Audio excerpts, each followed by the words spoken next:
Survival has become more urgent than ambition. Somewhere, a brilliant graduate is no longer asking, how do I build something meaningful? He's asking, who do I know? Somewhere, a professional who once dreamed about excellence is slowly adjusting expectation downward. Not because dreams disappeared, but because uncertainty became normal. And perhaps that is one of the greatest hidden crises facing many societies today. Not merely poverty, not merely unemployment, not merely weak institutions, but a gradual transformation of builders into survivors. This is because survival and civilization does not produce the same outcome. Survivor asks, how do I survive today? How do I go through today? Civilization asks, how do I secure tomorrow? And perhaps one of the most important questions Africa needs to ask itself in this 21st century is, why do some society consistently produce builders while others produce survivors?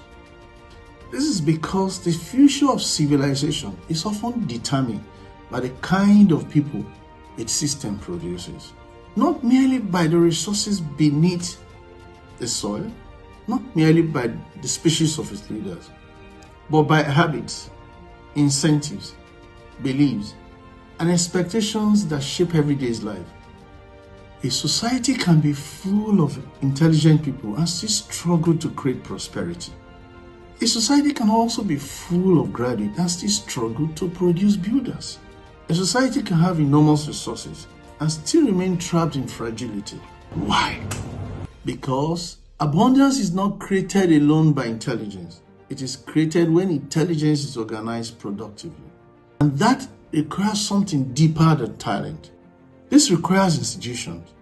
It requires confidence in the future. It requires belief. Perhaps that is why scarcity is more dangerous than believed.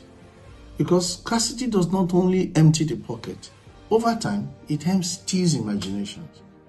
When people live too long in uncertainty, they begin adapting to it. A young entrepreneur who once dreamed of building a technology company begins focusing on survival. A young graduate who once dreamed of excellence begins focusing on connections. A farmer who once focused on production begins focusing on reducing risk. An innovator who once dreamed of creating values begins focusing on navigating obstacles. And slowly, without realizing, the goal shifts from creation to escape, from contribution to protection, from building to survival.